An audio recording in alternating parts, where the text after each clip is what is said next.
Good day mga ka-racing aficionados. Ito po ang inyong lingkod na si Jigs na magbibigay sa inyo ng giya ngayong araw ng Biyernes.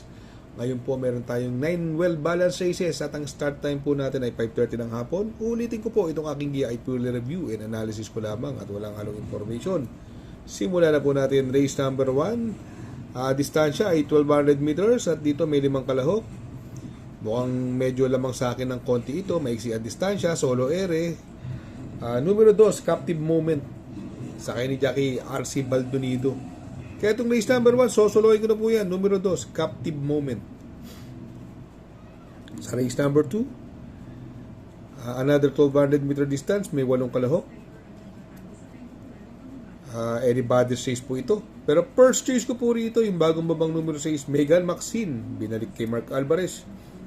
Mukhang ito magdadala ng unahan at ang pwede mag-pressure sa kanya si True Blue, Kipitaki at Galloping Ghost. Pero tingin ko kaya niya rin yan at ang baba sa laban. Second choice ko po rito, numero 7, Official Seal. Itong si Official Seal po galing sa segundo na karaan. Kapiraso lang po nagkatalo yun Tinalo niya sa dati nga si Isla Puting Bato. Tingin ko ito magbibigay ng magandang laban. Kaya sa race number 2, first choice, numero 6, Megan Maxine. Second choice, numero 7, Official Seal. Sa race number 2, another 1200 meter distance. At dito po, meron po tayo 5 kalahok. May bagong tatakbo. Valentine Party. Nag-barrier ito nakaraan. Nagpreba lang po ng 1.15. Pero may panalo po yan. Pero para sa akin po, doon ako sa 2-3. Parehas imported din. Parehas may panalo. Parehas mabilis. Numero 3, I Told Mama, coupled with Sense of Joy. Sa tingin ko, mukhang ito mauuna. I Told Mama, susundan na yung Sense of Joy. Pero magsasama po ako ng panigundo. Another imported horse. Numero 5, Who Am I? Sakay ni Charles Reyes. Lahi ni Omaha Beach. Ang magagaling ang mga imported na lahi ni Omaha Beach dito. Sa tingin ko ito magbibigay ng magandang laban. Kaya dito sa race number 3, first choice numero 3, I Told Mama, coupled with Sense of Joy. Second choice numero 5, Who Am I? Sa race number 4, another 1200 meter distance at may 7 kalahok. First choice ko po rito, tingin ko yung mauna. Numero 2, Sultan Bell, sakay ni Jackie J.B. Hernandez. Maganda numero. Siya ang mabilis, wala akong nakikita ibang matulin. Ito si Supreme, segundo to, sa malaking karera. Dahil nagkalot yan, ito rumimate, no? Sakay ni Jackie RC Semasyo. May panalo po yan, Supreme. Pero hindi ko masyadong kursonada. Second choice ko po, yung numero 6, Thunderstorm. Sakay ni Jackie RC Tabor. Last run ito, tersero po dumating ito, Thunderstorm, at galing bakasyon po yun. Sa tingin ko, ito ang pwedeng magbigay ng magandang laban kay Sultan Bell. Si Kanko Looking, hindi masyado maganda tinatakbo. Tinalo na ng Supreme sa datingan yan Yung mga nagnanais ng nandiyado, yung numero 5, swerte na, buenas pa. Baka madaan sa pangalan. Sa kanya ni Jomel Storke. Pero para sa akin, 2 lang po pipiliin ko. Yung mabilis sa kabayo, first choice, numero 2, Sultan Bell. Second choice, numero 6, Thunderstorm. Sa race number 5, another 1200 meter distance, meron po tayong 6 na kalahok. Possible scenario, pwede magdala ng una si Bright Mind.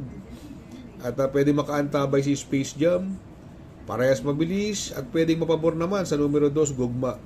Sakay ni Jackie J. Pastoral. Mababa sa laban po ito. Meron pang isang pwedeng rumimate, numero 5, Magnum Force, sakay ni Bumbong Villegas. Kung magkaroon na lutsahan si Space Jam Bright Mind, ito re-remate, Gugma at si Magnum Force. Kaya dito sa race number 5, first choice, numero 2, Gugma. Second choice, numero 5, Magnum Force. Sa race number 6, dito may 7 kalahok, another 1200 meter distance. First choice ko po, yung magdadala ng unuhan, numero 2, Noble Promise, sakay ni Jomel Storke. Magaling po dito yan, nanalo na po dito yan. At bagong baba po ng grupo yan. Possible magbigay ng pressure yung Miss Pinkerton, pero kayang-kaya ni Noble Promise ang ere niyan. Ang worry ko lang, medyo bulag ang isang mata niyan, no? Pero magaling kay Jomel Storke, magagamayan niya yan. Second choice ko po, yung aumentadong numero 7, Equitem. Kung tutusin, siya yung may best time dito, 1.13 media. Kaya la, solo ere yung 2, Noble Promise. Kaya dito sa race number 6, first choice, numero 2, Noble Promise. Second choice, numero 7, Equitem. Sa race number 7, sa penultimate race, another 1200 meter distance at may 7 kalahok at another anybody's race. Pero first choice ko, yung bagong baba ng grupo, although maiksi ang distansya. Numero 3, Mythic Laila sa kay ni Jackie RC Simasio. Magaling sa Dreamati itong batang ito. Ang gaang ng timbang, 51.5.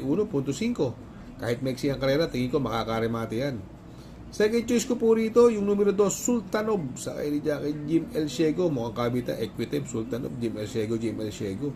Although llamado dyan si Mendel Bell, pero hindi masyadong maganda yung mga pass run niya hindi ko masyadong kursonada yung mga pass run niya. Although meron tong best time na 1.13 media. Si Sultanov, maganda tinakbo dito po niyan. At si Mythic Laila naman, sobrang baba po sa laban. Makakaremate po yan. Kaya dito sa race number 7, first choice, numero 3, Mythic Laila. Second choice, numero 2, Sultanov. Sa race number 8, sa last and final race, another 1200 meter distance at anybody's race naman po dito. First choice ko po, numero 1, Winter on Fire sa kay ni Conrad Enson. Maganda numero, nasa loob at sa magdadala ng unahan. Yung ECJ, tingin ko mukhang hahabol ito si ECJ kay Winter on Fire. At kung magkalutsahan, darating, pwedeng mauna, pwedeng isunod. Yung numero 4, Every Sweat Count sa kay ni Jackie Noel Lunar. Sorry, ito pala first choice ko, numero 4, Every Sweat Count. Ito, ang babala sa laban. Pinanlucha lang nakaraan ito Ngayon, pag diniskarting panalo to, tingin ko, patok ito. Every Sweat Counts.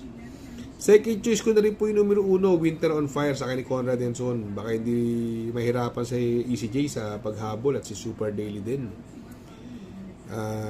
Sa tingin ko, silang dalawa pipiliin ko rito. Kaya sa race number 8, first choice, numero 4, Every Sweat Counts. Second choice, numero 1, Winter on Fire. Shoutout nga pala kay Sir Pax ng Barkadahan OTV. Located po siya sa 1139 New Antipolo Street, Corner Vargas. Malapit lang po sa Abad Santos, yung bagong ginawang tulay. Very convenient and attentive po ang mga tao. Pwede po kayong mag-EB at party while betting on racing.